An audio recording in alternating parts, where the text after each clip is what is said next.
You finally receive an offer on the estate, but it's low. The agent tells you the market is shifting, the house needs work, this is the best you're gonna get. Take it or leave it. You feel the pressure, you just want the stress to end. So you start thinking, maybe we should just accept it. Stop. Because this is exactly how estates lose tens of thousands of dollars doing probate sales. Many investors see the word probate sale and immediately assume one thing: fire sale. They believe the family is overwhelmed, grieving, and willing to accept a discount just to move on. Today, I'm going to show you exactly how we stop that. How we put on our boxing gloves to secure not only the highest offer possible, but also a serious buyer. We weed out the fake buyers. Sometimes we even use the court process itself to push lowball investors into paying real market value. Hi everyone, I'm Paula Aragone, founder of Aragone & Associates, and we've helped hundreds of families across Orange County, from Newport Beach to Yorba Linda and Huntington Beach, navigate complex real estate transitions and situations just like this one. At Aragone & Associates, our goal is always the same: maximize value, minimize stress. Welcome back to Mastering the Probate Sale. Today, we've reached one of the most important financial moments in the entire process: the negotiation. This is where unrepresented executors lose tens of thousands of dollars because they let the buyer control the conversation. Today, we're going to change that. Let's talk honestly about the psychology here. When some buyers see probate sale or trust sale, they assume the seller is vulnerable. They believe the family is overwhelmed, emotionally exhausted, and desperate to sell quickly. But here's the truth: most investors don't want you to know. You have the leverage because you control the asset. And in Orange County and most of California, inventory remains limited. If one buyer walks away, there's usually another buyer right behind them. The biggest mistake executors make is negotiating from fear instead of strategy. And remember, strategy is what we do. One of the fastest ways to determine whether a buyer is serious is by looking at the deposit. In many standard real estate transactions, buyers try to get away with 1% deposit. That is barely a commitment. In probate sales, we typically want to see at least a 3% deposit. Why? Because when a buyer puts real money into escrow, they become financially committed to that transaction. So rather than 1%, let's ask for 3%. If a buyer hesitates to put down that 3%, that is usually a warning sign. It means they don't actually have the funds, or they are trying to tie up the property while they look for financing, hard money loans, or resell the property. In probate sales, the estate cannot afford that kind of delay. Think of the deposit as a filter. Serious buyers pass this filter. Time wasters disappear. Now, let's talk about a strategy that many sellers don't realize they have. Sometimes the court process itself becomes more leverage. If the estate has limited authority, the sale must be confirmed by the court. That means the judge opened the sale to overbidding. Let's just say a buyer, we'll call him Mr. Smith, offers $1 million for a house. But based on market data, you believe the home should sell closer to $1.1 million. Mr. Smith refuses to raise his offer, so you explain something very simple. Mr. Smith, we can accept your $1 million offer, but this sale must be confirmed by the court. And at the hearing, the judge will ask if anyone wants to bid higher. If another investor shows up and offers $1,050,500, Mr. Smith loses the property instantly. Just explaining the overbid process often changes the negotiation because suddenly that buyer realizes something important. If they don't offer a strong price, they could lose the property entirely in court. That's when lowball offers often turn into serious offers. Negotiating is not about winning every argument.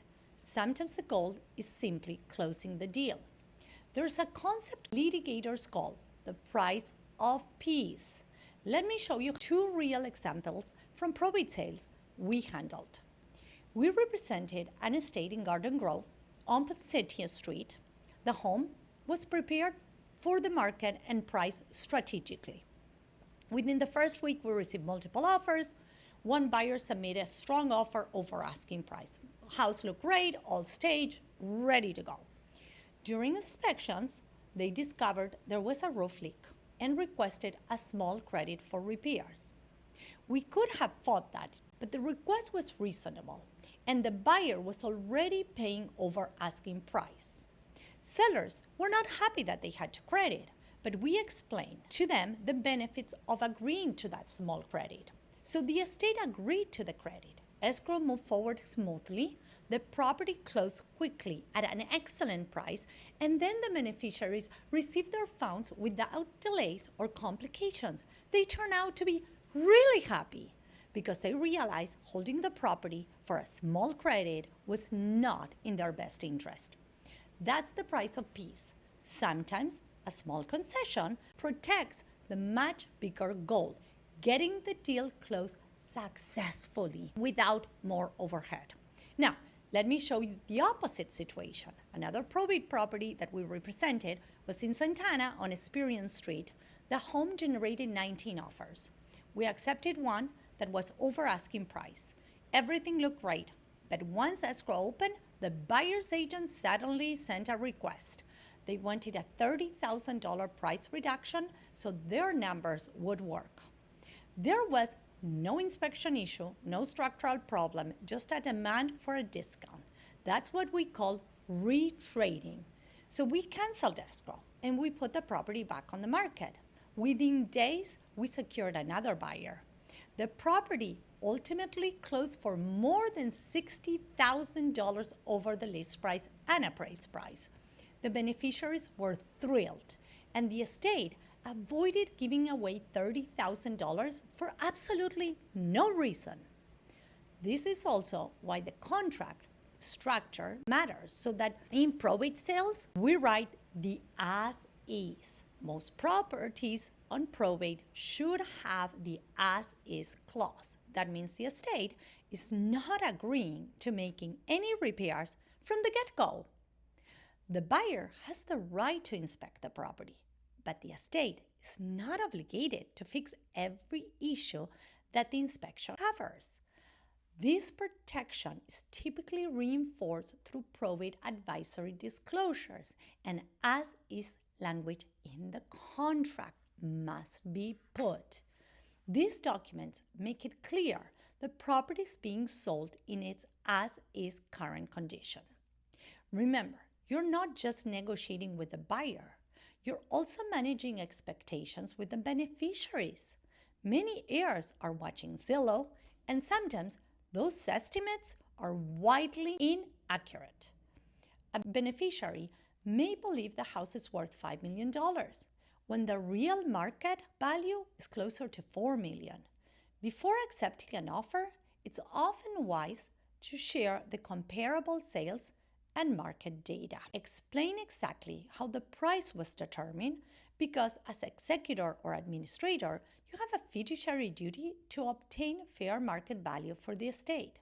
Once an offer is accepted in a probate with full authority, the estate must send those NOPAs, 15 days notice of proposed action. This notice informs the beneficiaries of the price and terms of the sale and gives them the opportunity to object.